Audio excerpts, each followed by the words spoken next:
What's up guys, I'm Nathan, and in this video as requested I'm going to be doing a overview and kind of an in-depth review and sort of analysis of Tengen Uzui, who was added in the newest Anime Dimensions update. So I'll basically be showing you all of his abilities in the testing area, commenting about them, and then comparing them to similar characters, and then finally giving you my final verdict, my final opinion. So his first move is called Sound Dash, which is, well, obviously a dash ability. It is a decent dash ability. It has a 6-second cooldown, which is actually quite good on Dimensions because that's basically an additional dash, and it's not a bad dash. I'll be showing you how far you can move. It doesn't do insane amounts of damage. It does 10 ticks of damage, but here's the thing. As you can see, like initially it's not doing damage. It's only doing decent good AoE damage at the end of the dash. So here's the thing. If you're really close to the boss, I only did 5 ticks of damage there when the maximum is 15. So if you're really close to the boss, you can actually lose out on a lot of DPS, meaning if you're that close to the boss, you might as well just dash back and then attack, which can be annoying on moving bosses. So that's kind of a minus point, I would say, on raids, but definitely a good plus point on Dimensions because the dash length is actually quite solid. If I hold down W and jump while dashing, while using this ability, look at that, I covered pretty good ground, and using it again, like I nearly got to the end of the testing area. Comparing it to other dashes, let's say Kokushibo's, who has one of the best dash, it is significantly worse. However, keep in mind Kokushibo's dash has like almost double the cooldown.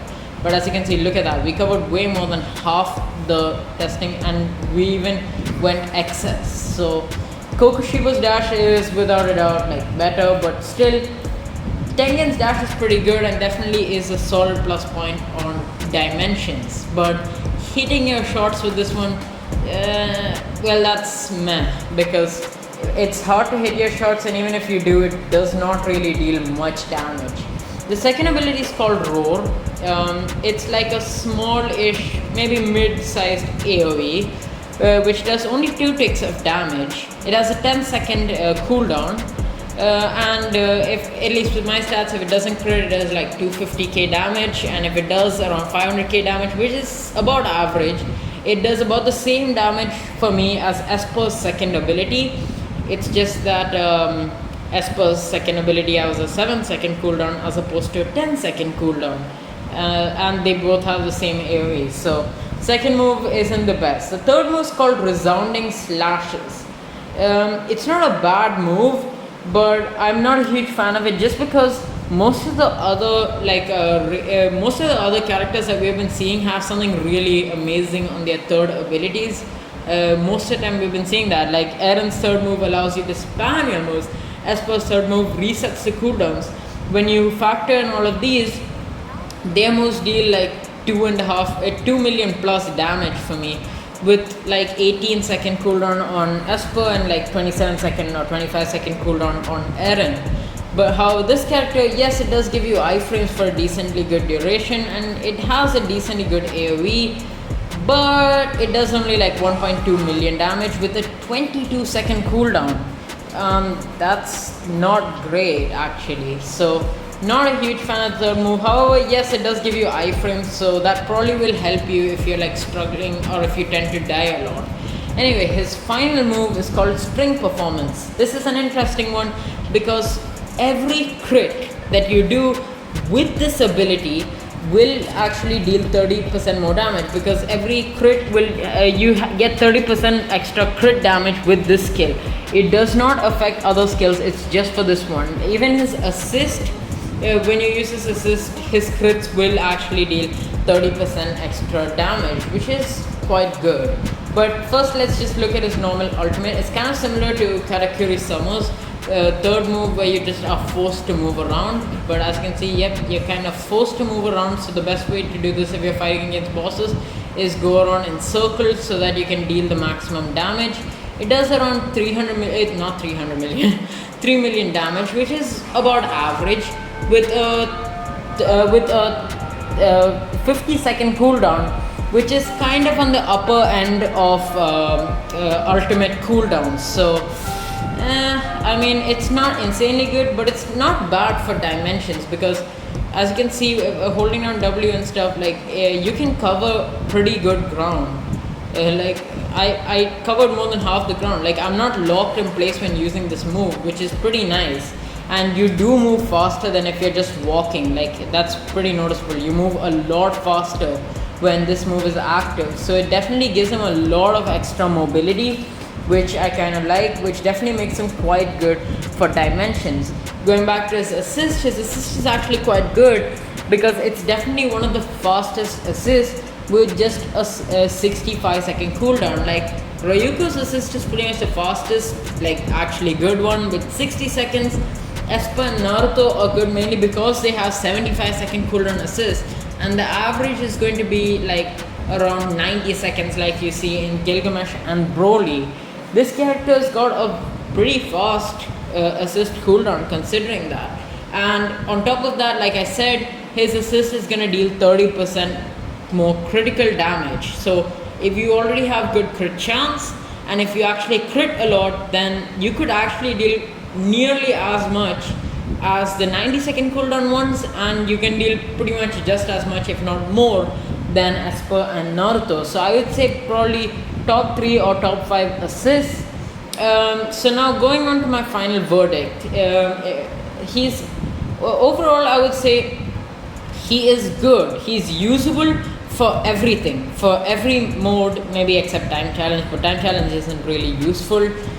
He's usable for every mode, but he's not the best at anything. Like let me elaborate. For dimensions, he's quite good because you know you have the dash skill. The second ability does not lock you in place. The third ability does lock you in place, but it does give you iframes, so it's not terrible.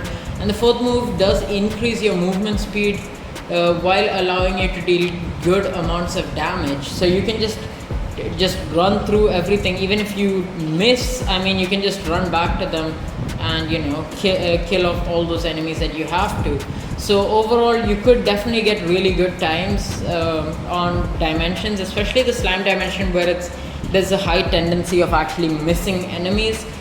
He's actually quite good on dimensions. However, yeah, he's obviously going to be outclassed by a character like Sung Jin Woo, mainly because, well, Sung Jin Woo turning off the cooldowns and stuff, you can literally spam dash. Like that's just insane mobility.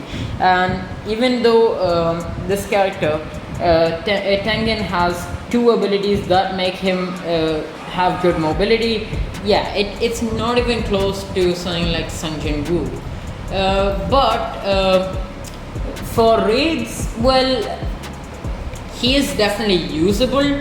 I just wouldn't really recommend using him. Like characters like Esper, Eren are significantly better. The way I tested this is just gonna be like, since there's no room for human error, I basically just fought this test dummy for like around 8 minutes and just saw how much damage per second I did on average. With Tengen, I did around 450,000 damage, and with Esper, I did 550,000 damage. So that's actually a pretty massive difference. Tengen isn't great on raids mainly because the dash move barely does damage, and it's also very likely that you'll miss it. The second move, if you don't crit, as you can see, I didn't crit there. I just dealt 500k damage, which is really less considering the 10-second cooldown. Resounding Slashes has a very long cooldown considering the amount of damage you're dealing. String performance is alright, no complaints on that. But he's not the best for raids, but once again, he is very usable, and he is better than a good chunk of those 3600 gem characters. Not gem characters, 3600 raid token characters. He's just not the best. I would not say he's worth using for raids. As an assist, like I said, he's probably top 3 just because of the fact that the cooldown on that is really fast. Maybe not for dimensions, because the AoE has got nothing on the AoE of characters like Gilgamesh, for instance. Let me demonstrate. Yeah, you can't really compete with this kind of AoE. As you can see, he's literally hitting those enemies all the way there, and that's just insane. So Tengen definitely can't have nearly as much AoE, but overall, he is worth to buy. Just mainly because the other limited characters have been removed, and well, this character is definitely better than Luffy. Because Luffy with Awakening is alright, but then you have to waste Awakening gems, and the devs are adding a lot of Awakening characters, so you never know if we'll get like a really good one. I don't think Luffy's Awakening is really worth spending. I mean, it is good, but I don't feel like it's really worth spending your Awakening gems on, mainly because it's just so hard to get. And this character is just like a stock 3600 rate token character. But aside Luffy, I mean, he's obviously gonna be the best one to get.